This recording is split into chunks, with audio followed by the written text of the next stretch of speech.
సౌలు అభిషేకించబడినప్పుడు చాలా భారంతోనూ బాధ్యతతోనూ నిండుగా ప్రాణం పెట్టే అంత బాధ్యత భారం ఆయనకుంది.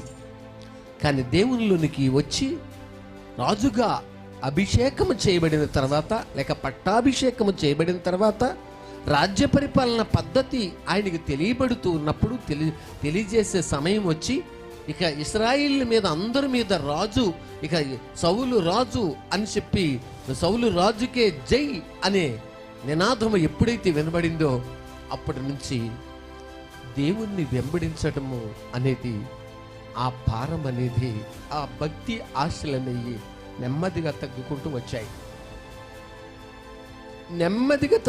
వచ్చాయి. ఎప్పుడైతే నెమ్మదిగా తగ్గుకుంటూ వచ్చాయో ఆయన రాజ్యము శాశ్వతంగా నిలబడలేకపోయింది. అతి తక్కువ కాలంలోనే ఆయనయు ఆయన సంతతి భూమి మీద నిర్మూలన చేయబడ్డారు. దేవుడి ఉద్దేశము ఆయన పట్ల ఎంతో గొప్పది. కానీ ఆయన ఉద్దేశములో దేవుని విషయంలో బాధ్యతను, భారాన్ని, ఆసక్తిని, భక్తిని స్లోగా తగ్గించుకోవడం ప్రారంభించాడు. అది చూసిన దేవుడు అన్నారు, సౌలు నన్ను అనుసరించుట వెనుకు తీసి ఉన్నాడు అన్నారు. దేవుణ్ణి అనుసరించడంలో వెనుకు తీశాడు. ఇంకా ప్రార్థన చేసే మనసు లేదు, వెనుక పడిపోయాడు.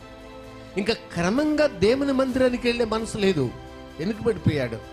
చాలా మందిని మనం చూస్తాం, వాళ్ళు టయానికి రారు, ఎంత చెప్పినా వినరు.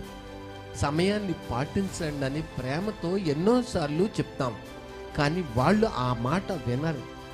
ఎందుకంటే మేము ఇలా వెనకపడి పోవటమే మాకు బాగుంది అంటారు. కానీ దేవునిని తమకు దుర్గముగా నుంచుకొనక ఏం చేశారట? దేవునిని తమకు దుర్గముగా ఉంచుకొనక తమ యొక్క ధన సమృద్ధి యందు నమ్మిక ఉంచి యెహోవా మీద నుండి వారి మనసును తొలగించుకున్నారు. దేవుని విషయంలో మనసు తగ్గిపోయింది. దేవునిని తమకు దుర్గముగా ఉంచుకోలేకపోయారు. ఉంచుకోనందున పరిస్థితులు మారిపోతాయి.